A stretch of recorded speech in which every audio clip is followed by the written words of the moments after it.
जय हिंद। मैं अजय सिंह स्वागत करता हूं आपको हमारे संस्थान, ठीक है ना, pick the fight civil service academy में, जो पटना का बड़ा ही मशहूर संस्थान है, जो कई वर्षों से पटना के विद्यार्थियों के लगातार दिन रात मेहनत कर रहे हैं। इसी के द्वारा एक छोटा सा प्रयास बिहार दरोगा के लिए किया जा रहा है।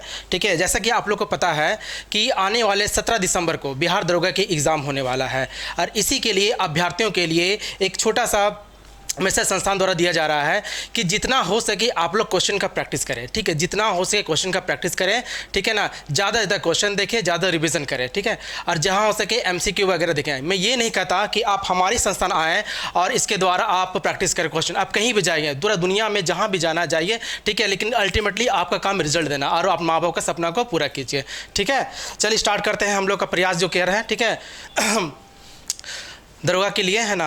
आज का पहला क्वेश्चन हम लोग का है, ठीक है ना, कांग्रेस अधिवेशन को संबोधित करने वाला, ठीक है, कांग्रेस अधिवेशन को संबोधित करने वाली पहली महिला कौन थी? ठीक है,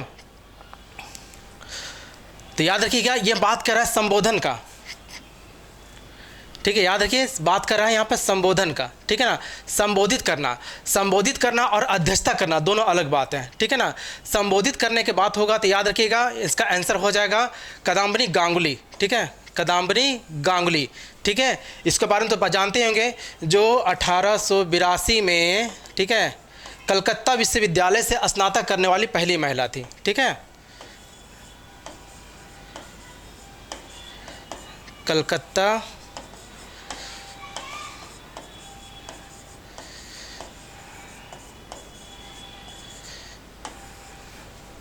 से स्नातक करने वाली पहली महिला थी।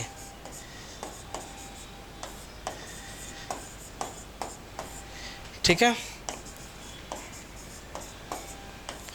इसके अलावा अगर हम देखें हैं, ठीक है, कि कांग्रेस के अध्यक्षता करने वाली पहली महिला कौन थी? ठीक है, तो हमारा आंसर हो जाएगा एनी बेसेंट। ठीक है, क्या हो जाएगा? Annie Besant. ठीक है, ये 1917 में, ठीक है, 1917 में कलकत्ता अधिवेशन की अध्यक्षता की थी। और अगर पूछा जाए कि वो भारतीय महिला कौन थी जो इसने कलकत्ता अधिवेशन की अध्यक्षता की थी, तो याद रखिए सरोजिनी नायडू। ठीक है, जो 1925 में, ठीक है, कानपुर अधिवेशन की अध्यक्षता की थी।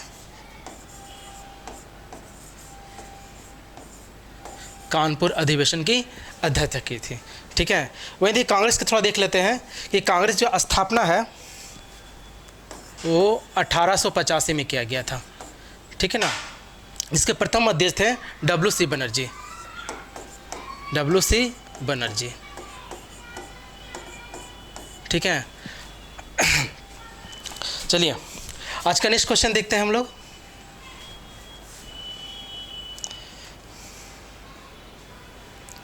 नेक्स्ट क्वेश्चन है कि निम्नलिखित में से कौन काकोरी षड्यंत्र के मामले में सरकारी वकील थे? ठीक है, सरकारी वकील थे। तो याद रखिएगा JN मुल्ला। ठीक है, सरकारी वकील कौन थे? JN मुल्ला।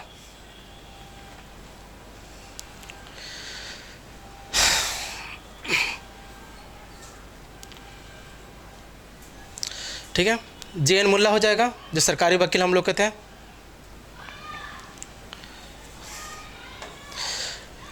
काकोरी षड्यंत्र जो केस है, ठीक है, ये घटना 1925 की। घटना कब की है? 1925 की, 9 अगस्त 1925। ठीक है, मामला क्या था? मामला था कि सरकारी विभाग का खजाना, ठीक है ना, रेल सरकारी विभाग का खजाना, रेल सरकारी विभाग का खजाना सहारनपुर से लखनऊ की ओर जा रही थी। ठीक है,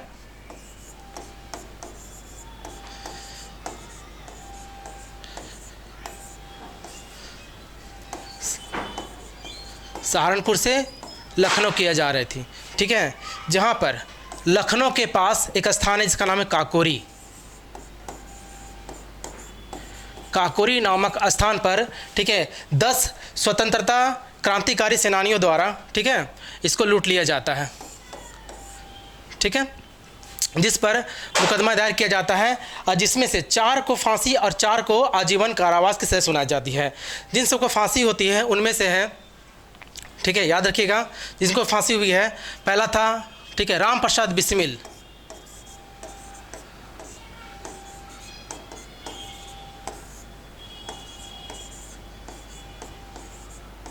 राम प्रसाद बिस्मिल, इसको गोरखपुर जेल में फांसी दी जाती है।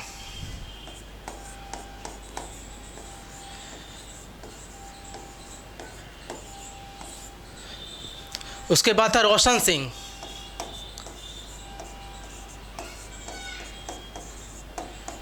रोशन सिंह, इसको नैनी जेल में फांसी दी जाती है। ठीक है, इसके बाद राजेंद्र लहाड़ी,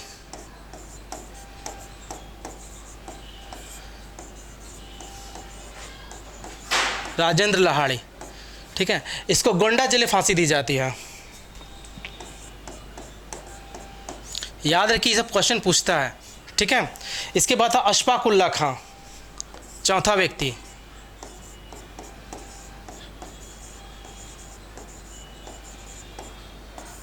इसको फैजाबाद जेल में फांसी दी जाती है।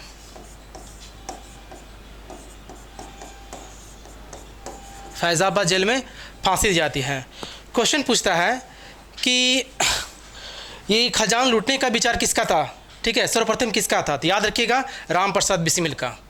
ठीक है, राम प्रसाद बिस्मिल का ये विचार था। ठीक है, याद रखिएगा। पूछा जाता है इसमें है कि काकोरी षड्यंत्र के मामले में वो कौन व्यक्ति थे जो फांसी से बच गए थे? ठीक है, तो याद रखिएगा, सचिंद्रनाथ सल्यान,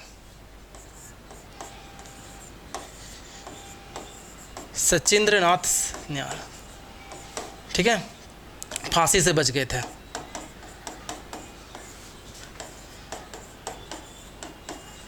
क्योंकि इसको आजीवन कारावास हुआ था अंडमान निकोबार जेल में।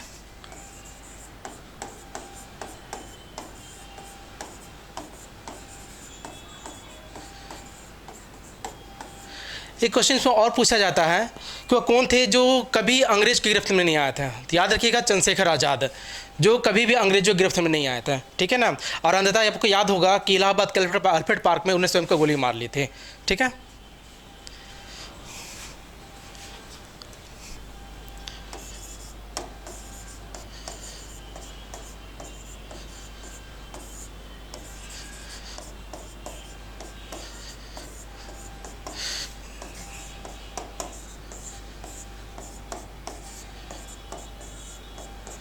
कभी गिरफ्तार नहीं हुए थे चंद्रशेखर आज़ाद।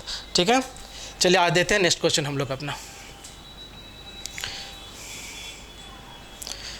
नेक्स्ट क्वेश्चन हम लोग का है कि बंगाल विभाजन का विरोधी, ठीक है ना, आंदोलन कब शुरू हुआ था?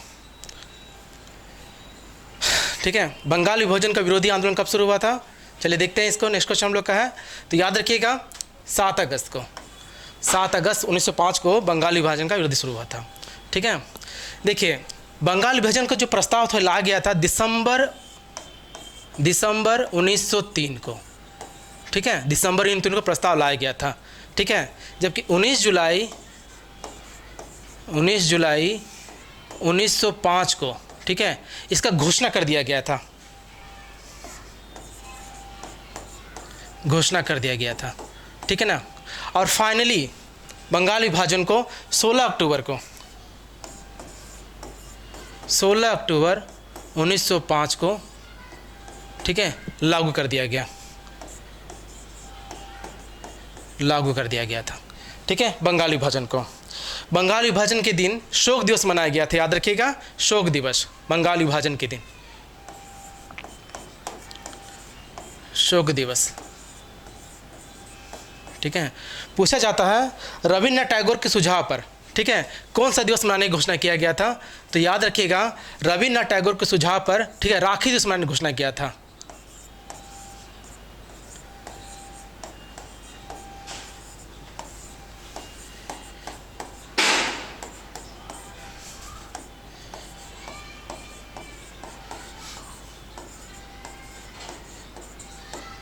राखी दिवस मनाने की घोषणा किया गया था। एक क्वेश्चन पूछता है कि किस आंदोलन में, ठीक है, महिलाओं ने बढ़ चढ़ कर हिस्सा लिया था पहली बार। तो याद रखें स्वदेशी आंदोलन, ठीक है, यही बंगाल विभाजन के विरुद्ध चलाया गया स्वदेशी आंदोलन, ठीक है। स्वदेशी आंदोलन में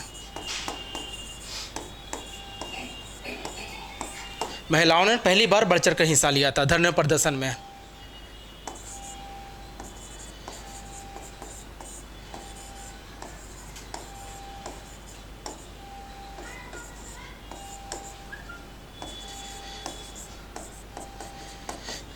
हिस्सा लिया था, ठीक है। महात्मा गांधी का कथन था इसमें बंगाल विभाजन को लेकर कि भारत का वास्तविक जागरण बंगाल विभाजन के उपरांत ही देखा गया था। ये महात्मा गांधी का स्टेटमेंट था, ठीक है। आप लोग देखे होंगे कि आने वाले समय में, ठीक है, यानी कि 1911 में, ठीक है, 1911 में क्या हुआ था, बंगाल विभाजन को रद्द कर दिया गया था, ठीक है, बंगाल विभाजन को रद्द कर दिया गया था, विभाजन को रद्द कर दिया था। लेकिन बता सकते हैं कि बंगाल विभाजन का जो ये रद्द करना है ये किस कमेटी के सुझाव पे किया गया था? याद रखिएगा, अरुणडेत कमेटी, ठीक है,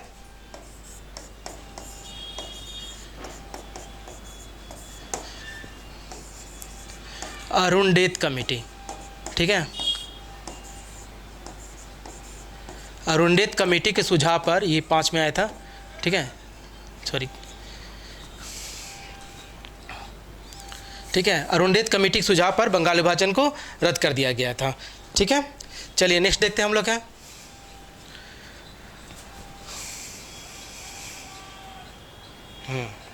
हमारा नेक्स्ट क्वेश्चन आज का कि गांधी जी ने कांग्रेस से अपने इस्तीफे की घोषणा कब की थी? ठीक है, कब की थी? तो याद रखिएगा 34 में, ठीक है। गांधी जी अपने इस्तीफे की घोषणा कब की थी? तो 1934 में, ठीक है। याद रखिएगा, गांधी संबंधी कुछ और फैक्ट देखते हैं कि गांधी जी 1893 में दक्षिण अफ्रीका गए थे, ठीक है, दक्षिण अफ्रीका गए, ठीक है। 1904 में फिनिक्स आश्रम की स्थापना की,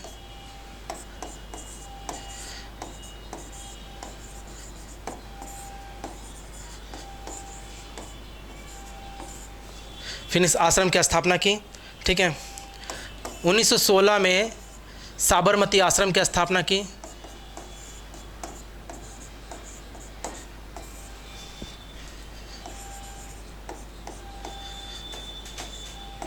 साबरमती आश्रम की स्थापना की अहमदाबाद में,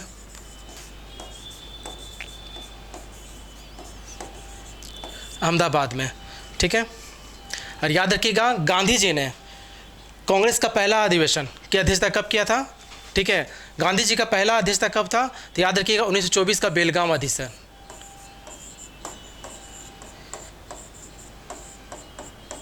बेलगाम अधिवेशन,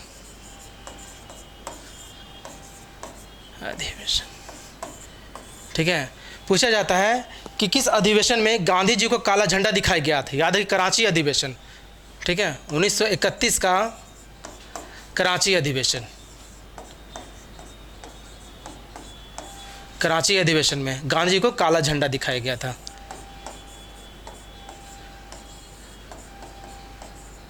ठीक है। और इसी अधिवेशन में गांधी जी ने कहा था कि गांधी मर सकता है परंतु गांधीवाद नहीं।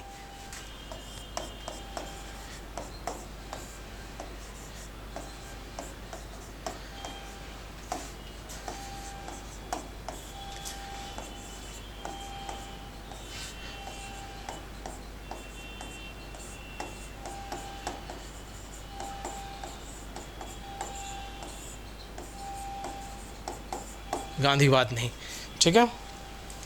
चलिए नेक्स्ट क्वेश्चन देखते हैं हम लोग हैं।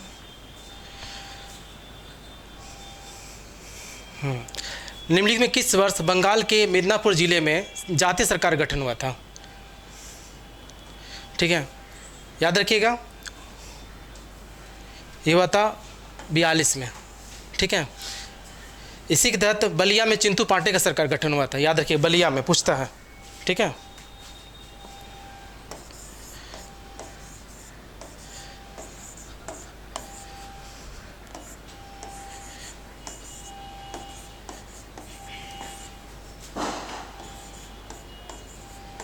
चिंटू पांडे सरकार गठन हुआ था, ठीक है।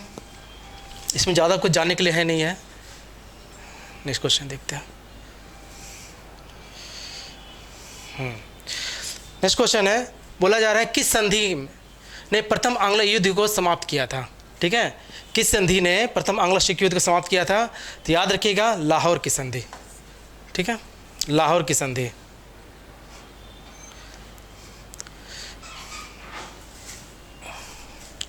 लाहौर की संधि, ठीक है, 1846 में।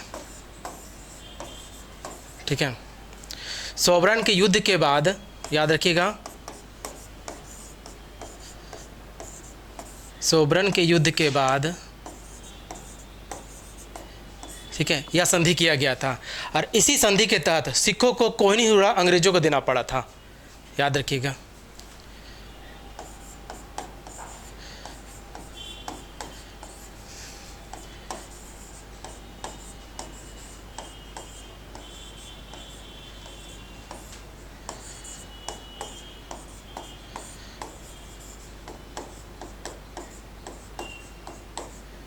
अंग्रेजों को देना पड़ा था। ठीक है, चलिए नेक्स्ट क्वेश्चन देखते हैं हम लोग हैं।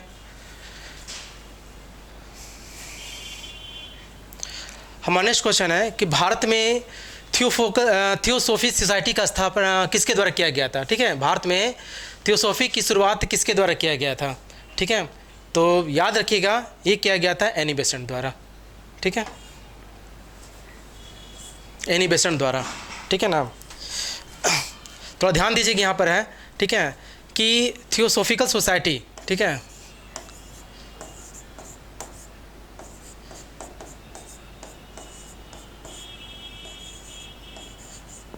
थियोसॉफिकल सोसाइटी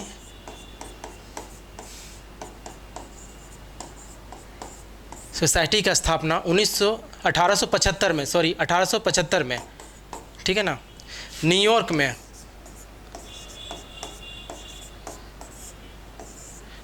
में, मैडम ब्लावत्स्की,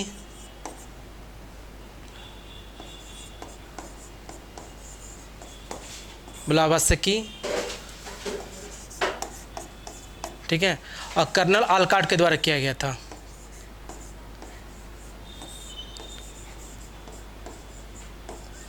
कर्नल आलकाट के द्वारा किया गया था। ठीक है, जबकि एनी बेसेंट ने, ठीक है, भारत में इसका शुरुआत किया गया था चेन्नई से,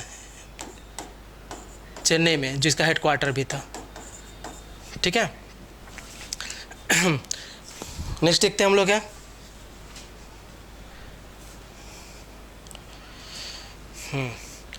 सर्वेंट ऑफ इंडिया सोसाइटी का स्थापना किसके द्वारा किया गया था। ठीक है, सर्वेंट ऑफ इंडिया सोसाइटी का स्थापना किसके द्वारा किया गया था? याद रखिएगा,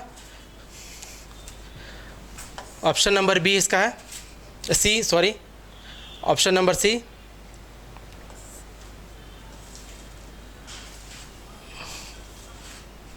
option number C, Gopal Krishna Gokhale द्वारा। ठीक है, 1905 में। आपको याद होगा कि आलमगीरपुर सिंधु घाटी सभ्यता का स्थल है, आलमगीरपुर। ठीक है, आलमगीरपुर नामक स्थल का जो खोज है, ये इन्हीं के सहयोग से किया गया था। ठीक है ना, सर्वेंट सोसाइटी ऑफ इंडिया द्वारा।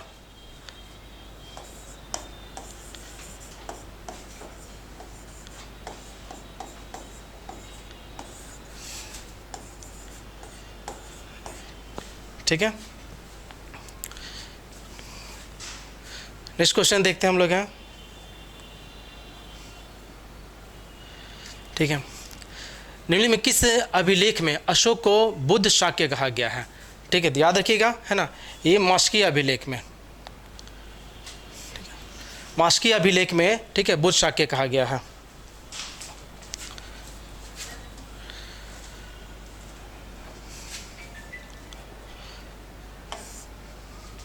ठीक है, जबकि सारनाथ में बुद्ध शोक कहा गया है,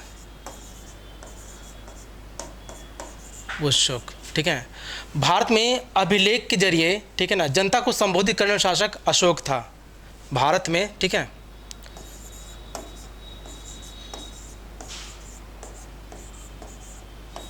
अभिलेख के जरिए जनता को संबोधित करने वाला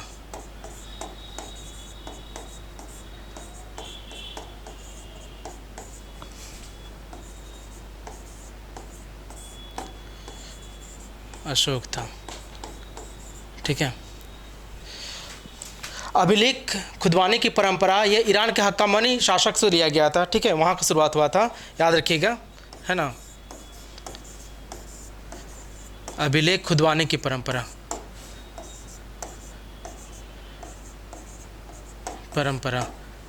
ठीक है, ईरान के हक्कामनी वंश है।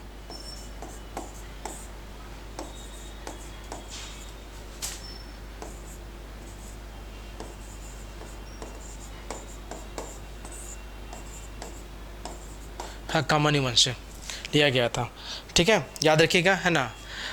भारत में जितने भी अभिलेख मिले हैं, ठीक है, याद रखिएगा, अशोक के जितने भी, उसको 4 भागों में बांटा गया था, ठीक है ना। देखते हैं कौन कौन सा है, याद रखिएगा। पहला बृहद शिलालेख,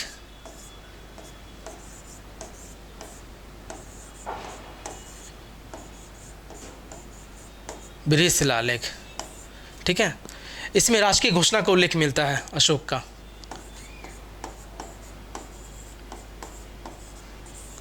राजकीय घोषणा का उल्लेख मिलता है अशोक का।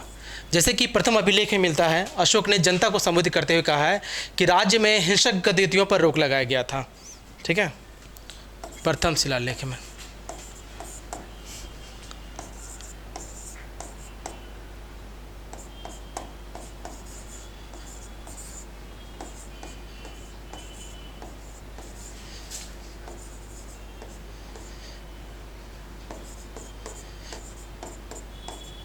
रोक, ठीक है।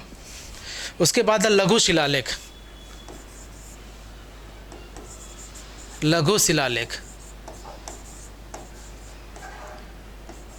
शिलालेख, याद रखिएगा। हम अशोक के जितने भी अभिलेख मिले हैं उसके बारे में चर्चा कर रहे हैं, ठीक है, जो 4 भागों में बांटा गया है अशोक के सभी अभिलेखों को। उसमें से दूसरा है लघु शिलालेख। इसमें व्यक्तिगत जीवन का उल्लेख मिलता है, अशोक के व्यक्तिगत जीवन का उल्लेख मिलता है, ठीक है, व्यक्तिगत जीवन,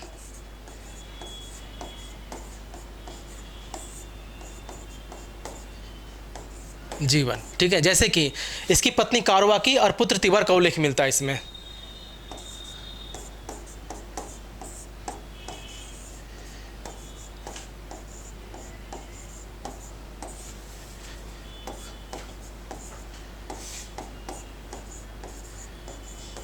तिबर का उल्लेख इसमें है, ठीक है ना। तीसरा हो गया हम लोग का है स्तंभ लेख में,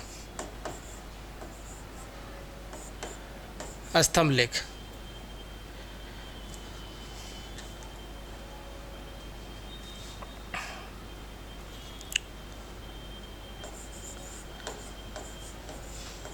स्तंभ लेख, ठीक है। इसमें अशोक के प्रशासन का उल्लेख मिलता है,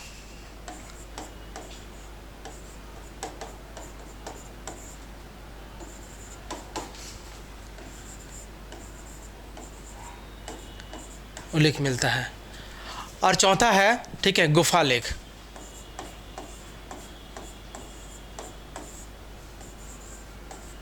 चौथा है गुफा लेख, ठीक है। इसमें धार्मिक सहिष्णुता होने का प्रमाण मिलता है अशोक का।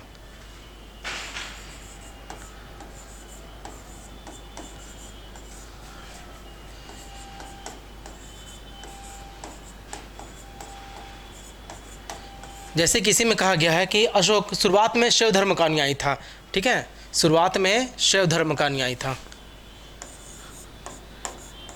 शैव धर्म संबंधित था, अनुयायी था, ठीक है, और बाद में बौद्ध धर्म को ग्रहण कर लिया था, बौद्ध धर्म को ग्रहण कर लिया था। इसके जितने भी अभिलेख मिले हैं, ठीक है, सभी की भाषा प्रकृत है, याद रखिएगा। अभिलेखों की भाषा क्या थी? प्रकृत थी, याद रखिएगा, ठीक है ना। भाषा क्या थी? प्रकृत। भाषा क्या थी? ठीक है, प्रकृत। जबकि लिपि पूछा जाएगा, ठीक है, लिपि, तो 4 लिपियों का उल्लेख मिलता है, ठीक है। कौन कौन सा? तो ब्राह्मणी, ठीक है, ब्राह्मणी, Kharosthi, Kharosthi, Greek, Greek, Aramaic, Aramaic, याद रखिएगा, ठीक है ना। भाषा क्या थी? प्रकृत, और लिपि क्या थी? ब्राह्मणी, खरोष्टी, ग्रीक, आरामाइक। इसमें से बीपीएससी में पूछा है खरोष्टी लिपि का, ठीक है। इसका लेखन कला कैसा है? तो याद देखिए, दाएं से बाएं,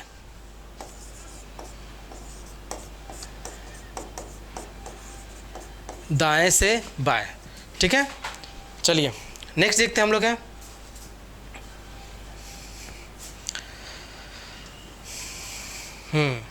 कलिंग के राजा खारवेल, ठीक है, कलिंग के राजा खारवेल का संबंध था, कलिंग के राजा खारवेल का संबंध था, तो याद रखिएगा चेदी वंश है। ठीक है, मौर्य साम्राज्य के पतन के बाद याद होगा आप लोग का कि 261 बीसी में, ठीक है, 261 बीसी में, ठीक है, कलिंग विजय करता है कौन? अशोक। कलिंग विजय, कलिंग विजय कौन करता है? अशोक करता है। इसके बाद ये किसके अधीन चला जाता है? ठीक है ना, कलिंग मौर्य साम्राज्य के अंतर्गत जाता है। मौर्य साम्राज्य के पतन के बाद यहाँ चेदी वंश का उदय होता है। ठीक है, इसके बाद इसके राजा होता है खारवेल, ठीक है ना, जिसके राजधानी क्या होता है? कलिंग नगर।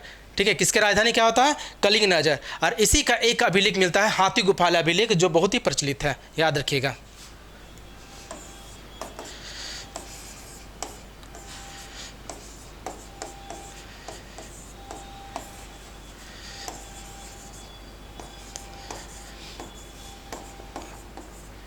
अभिलेख, ठीक है, राजा खारवेल द्वारा।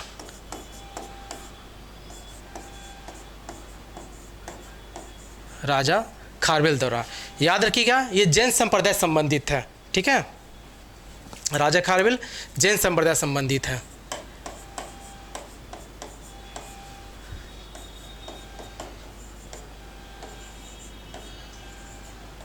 जैन संप्रदाय से संबंधित है।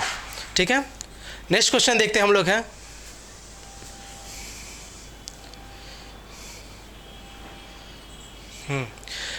निम्न में से किस भूकंप तरंग को प्राथमिक तरंग कहते हैं? ठीक है, निम्न में से किस तरंग को प्राथमिक तरंग कहते हैं?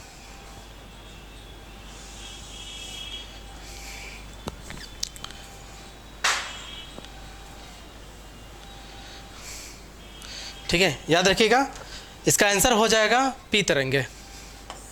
ठीक है, पी तरंग को प्राथमिक तरंग कहते हैं। ठीक है ना, याद रखिएगा पी तरंग सबसे तेज होती है, सबसे तेज, सबसे तेज होती है। ठीक है, और ये ठोस, ठीक है, और द्रव माध्यम में गमन करती है। ठीक है, जिसकी प्रवृत्ति क्या होती है? अनुधैर्य। ठीक है, याद रखिएगा प्रवृत्ति क्या होती है? अनुधैर्य, अनुधैर्य होते हैं, याद रखिएगा। ठीक है, जैसे कि तरंगे पता होगा, तरंगे 3 होते हैं हम लोग का। ठीक है, भूकंपी तरंगे कितने होते? 3 होते हैं। पहला होता है पी, फिर एस, फिर एल तरंगे होती है। ठीक है, भूकंप जो मापते हैं वो सिस्मोग्राफी यंत्र द्वारा मापा जाता है, याद रखिएगा, सिस्मोग्राफी द्वारा। ठीक है ना। आगे थोड़ा देखते हैं एस तरंगे जो है। ठीक है, जो एस तरंगे है, ठीक है ना, ये एस तरंगे हम लोग का ठोस माध्यम गमन करती है, याद रखिएगा, ठोस माध्यम में। ठीक है, गमन करती है, क्या करती है? ठोस माध्यम में गमन करती है। ठीक है, और ये पी और एस तरंगे, पी और एस तरंगे जो धरातल पर चलाती है तो क्या कहलाती है? ठीक है, एल तरंगे, एल तरंगे। ठीक है, क्या कहलाती है? एल तरंगे। और ये दोनों तरंगे कौन सा होती है? ये दोनों हो जाती है हम लोग का अनुप्रस्थ तरंगे, अनुप्रस्थ तरंगे। ठीक है, नेक्स्ट क्वेश्चन देखते हैं हम लोग हैं।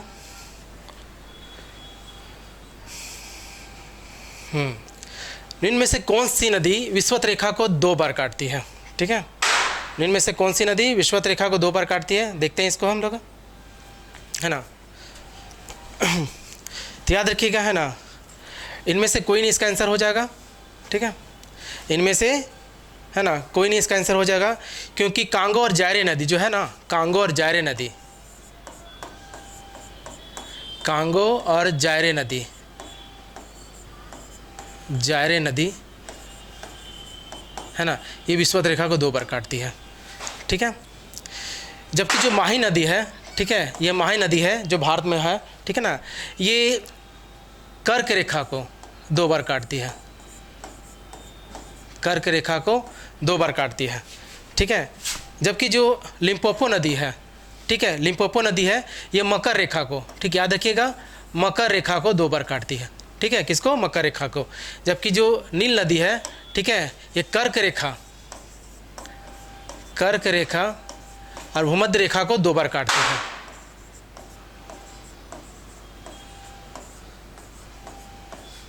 भूमध्य रेखा को 2 बार काटती है, ठीक है। चलिए नेक्स्ट क्वेश्चन देखते हैं हम लोग।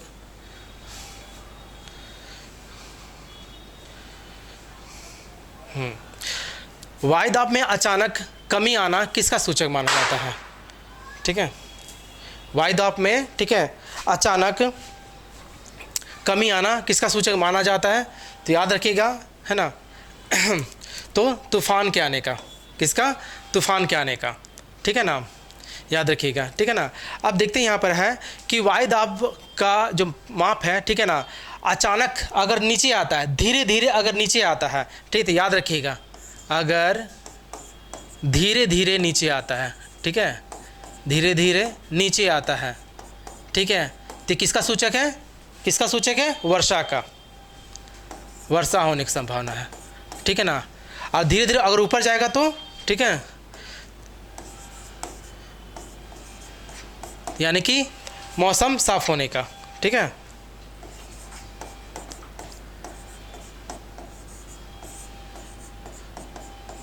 मौसम साफ होने का सूचक होता है, ठीक है। नेक्स्ट क्वेश्चन देखते हैं हम लोग है।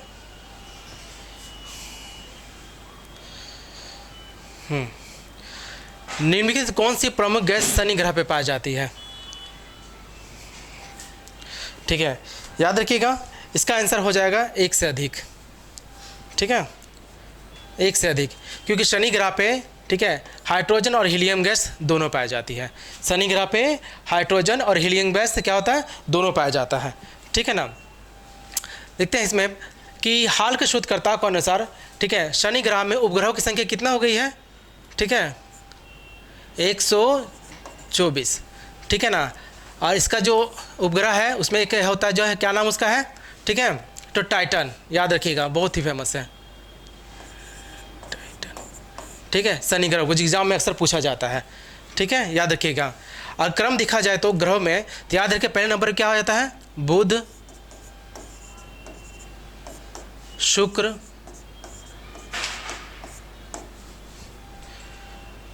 पृथ्वी, मंगल, बृहस्पति, शनि, अरुण और वरुण, ठीक है। नेक्स्ट क्वेश्चन देखते हैं।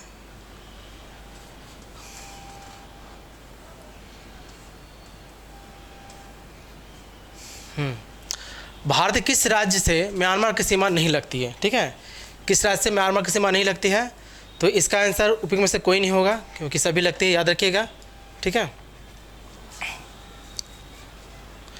इसका आंसर हो जाएगा उपयुक्त में से कोई नहीं, ठीक है ना, याद रखिएगा, है ना। म्यांमार से लगने वाला भारतीय सीमा क्षेत्र कौन कौन सा आ जाएगा, तो याद रखिएगा एक ट्रिक है, आना मामी, ठीक है, आना मामी। आज से हो गया अरुणाचल प्रदेश,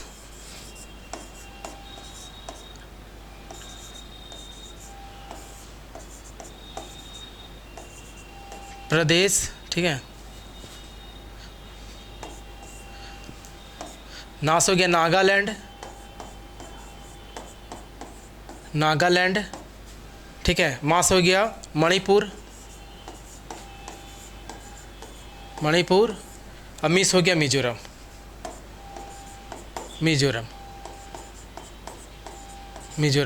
ठीक है। ये जो है, ठीक है ना, किससे मिलती है, म्यांमार से लगी हुई रहती है, याद रखिएगा। इसके अलावा देखते हैं पाकिस्तान से, ठीक है, थोड़ा कुछ देख लेते हैं पाकिस्तान से कौन कौन भारतीय क्षेत्र जो लगी रहती है, ठीक है। हो गया पंजाब, गुजरात,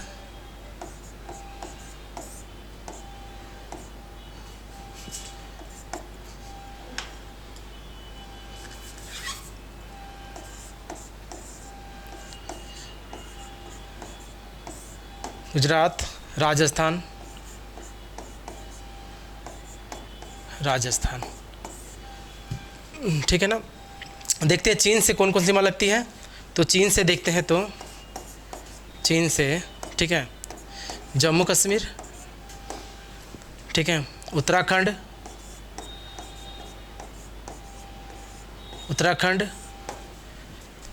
ठीक है, हिमाचल प्रदेश,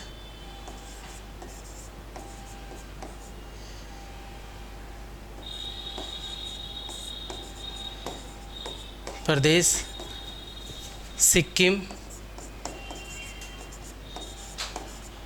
सिक्किम, अरुणाचल प्रदेश, ठीक है।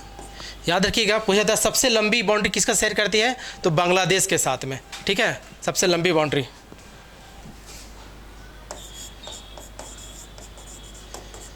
सबसे लंबी,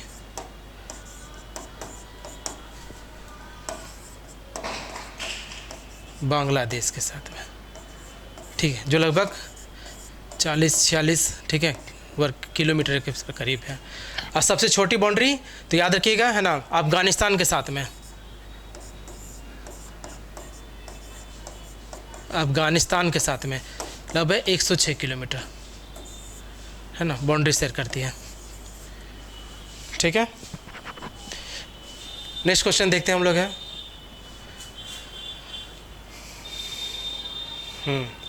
कोको स्टेट निम्नलिखित में से किसमें कहाँ स्थित है।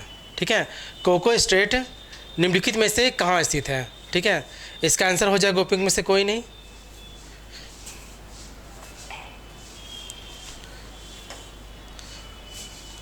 क्योंकि जो कोको स्टेट है, ठीक है, ये उत्तरी अंडमान में स्थित है। ठीक है ना।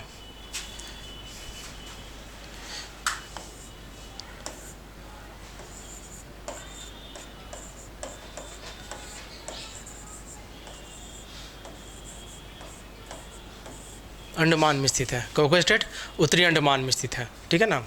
और कोको स्टेट जो है, ठीक है ना, याद रखिएगा, ये म्यांमार के Coco state, Myanmar Coco state, ठीक है, और अंडमान को अलग करती है।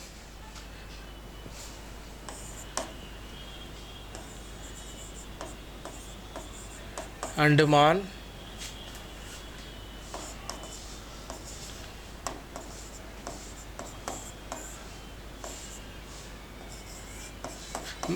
और कोको स्टेट को अलग करती है। ठीक है, ठीक है, अंडमान और म्यांमार कोको स्टेट को अलग करती है।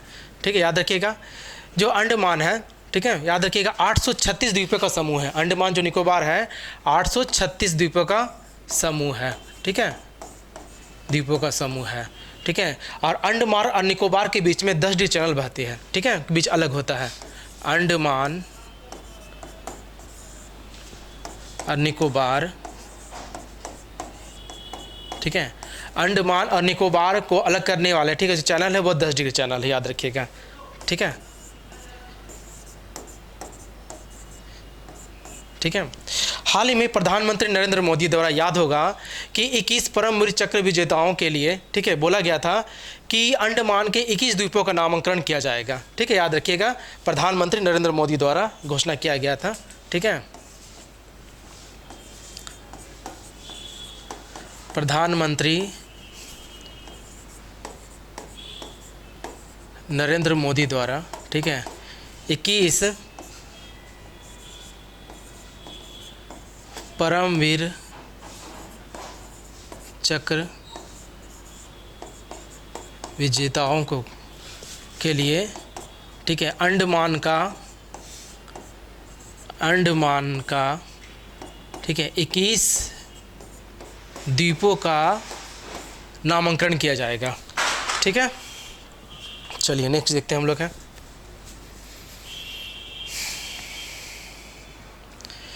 ठीक है, नेक्स्ट क्वेश्चन है, 2011 की जनगणना के आधार पर भारत में जनजाति जनसंख्या भारत की कुल जनसंख्या का, ठीक है, कितना प्रतिशत है। ठीक है, तो याद रखिएगा कितना परसेंट है, तो यह है 8.6%। ठीक है, याद रखिएगा, है ना, याद रखिएगा, 2011 की जनगणना के आधार पर भारत में जनजाति, ठीक है, जनसंख्या, भारत की कुल जनसंख्या कितना परसेंट है, तो याद रखिएगा 8.6% है। जबकि जातियों को पूछा जाएगा, ठीक है, अनुसूचित जातियों को पूछा जाएगा,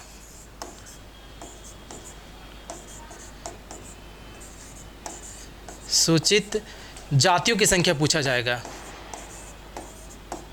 ठीक है, अनुसूचित जातियों की संख्या पूछा था, याद रखिएगा 16.6% है, ठीक है, कितना है, 16.6% है अनुसूचित जातियों की संख्या पूछा जाएगा तो, ठीक है। और कुल आदिवासी समूह में से सबसे बड़ी, ठीक है ना, जो समूह है तो याद रखिए कौन सा होगा, तो भील हो जाएगा, ठीक है, भील, भील, ठीक है ना, जो लगभग कितना परसेंट है, 36% है, ठीक है। वर्तमान जो भील है, याद रखिएगा गुजरात में, गुजरात, महाराष्ट्र, महाराष्ट्र, ठीक है, मध्य प्रदेश, छत्तीसगढ़, छत्तीसगढ़, ठीक है, और त्रिपुरा में पाया जाता है, पाया जाती हैं, ठीक है, भील जनजाति हम लोग को, ठीक है, याद रहेगा। चलिए नेक्स्ट क्वेश्चन देखते हैं हम लोग का है,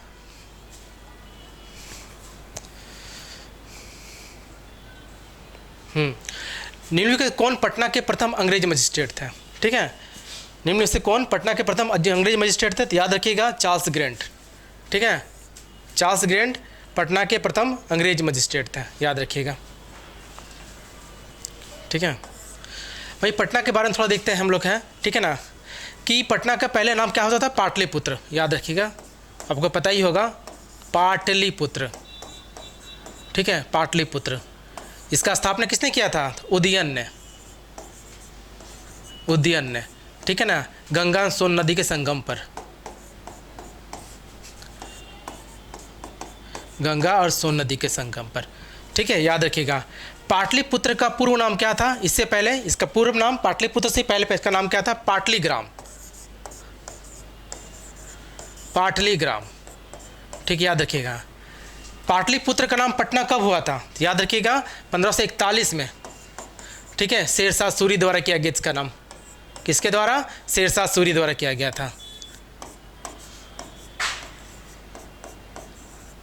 शेरशाह सूरी द्वारा इसका नाम किया गया था, ठीक है। और तृतीय बोध संगति की कहाँ हुआ था, तो याद रखिएगा ये कहाँ हुआ था, पाटलिपुत्र में, तृतीय बोध संगति,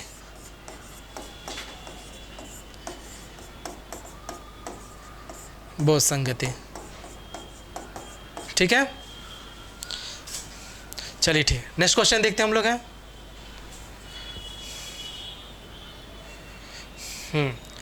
बिहार में रामकृष्ण सोसाइटी की स्थापना किसके द्वारा किया गया था, तो याद रखिएगा, है ना, इसका आंसर देखिए, है ना, उपयुक्त में से कोई नहीं, है ना। बिहार में रामकृष्ण सोसाइटी का स्थापना जो किया गया था, ये किया गया था, ठीक है, बाबा ठाकुर दास द्वारा, ठाकुर दास द्वारा 1906-7 में, 1906-7 में, ठीक है, किसकी स्थापना, रामकृष्ण सोसाइटी का स्थापना, ठीक है, 6-7 में किया था, बाबा ठाकुर दास द्वारा किया था। और एक से स्थापना किसने किया था, इसका किया था, तो स्वामी विवेकानंद ने, ठीक, याद रखिएगा, स्वामी विवेकानंद ने, विवेकानंद ने, ठीक है, रामकृष्ण मिशन की स्थापना किया गया था, कब, तो 1996-97 में, 1996-97 में रामकृष्ण मिशन की स्थापना किया था, ठीक है ना। जो रामकृष्ण परमहंस थे, ठीक है, इसका बचपन का नाम क्या था, तो रामकृष्ण परमहंस का बचपन नाम था गदाधर चट्टोपाध्याय, ठीक है, गदाधर चट्टोपाध्याय, ठीक है। कुछ अन्य सोसाइटी थोड़ा देख लेते हैं, जैसे कि, है ना, आत्मा सभा, आत्मा सभा, आत्मा सभा, ठीक है, 1914 में राजा राम मोहन राय द्वारा किया गया था, राजा राम मोहन राय द्वारा किया गया था, मोहन राय, ठीक है ना। ब्रह्मा सभा, ब्रह्मा सभा, इसकी स्थापना 1928 में, ये भी राजा राम मोहन राय द्वारा किया गया था, ठीक है। आगे है ना,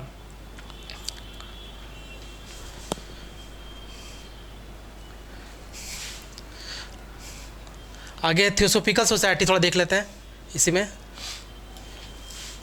अभी तुरंत बताए थे थियोसोफिकल का 1875 में न्यूयॉर्क में किया गया था इसका, न्यूयॉर्क में, ठीक है। ब्लावत्स्की और आलकाट के द्वारा, ठीक है। उसके बाद आत्मीय सभा, सॉरी,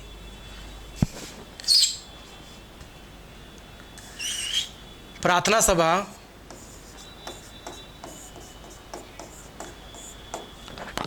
आत्माराम पांडुराम द्वारा, आत्माराम पांडुराम द्वारा मुंबई में, ठीक है, मुंबई में किया गया था, ठीक है। आर्य सभा की स्थापना, आर्य सभा स्थापना, ठीक है, दयानंद सरस्वती द्वारा किया गया था, दयानंद सरस्वती द्वारा किया गया था, दयानंद सरस्वती के द्वारा किया गया था, ठीक है। नेक्स्ट देखते हैं हम लोग हैं भारत छोड़ो आंदोलन, ठीक है। भारत छोड़ो आंदोलन के दौरान बिहार में कहाँ समानता सरकार गठित हुआ था, ठीक है। याद रखिए इसका आंसर हो जाएगा एक से अधिक, ठीक है। सुल्तानपुर और मुंगेर, ठीक है, सॉरी, सुल्तानपुर और भागलपुर में, ठीक है। भारत छोड़ो आंदोलन के दौरान बिहार में कहाँ समानता सरकार गठित हुआ था, सुल्तानपुर और मुंगेर में हुआ था, ठीक है। सुल्तानपुर में हुआ था जगलाल चौधरी द्वारा,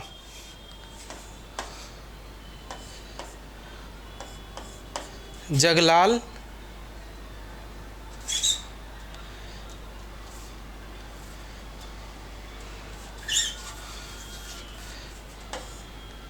जगलाल चौधरी द्वारा, जगलाल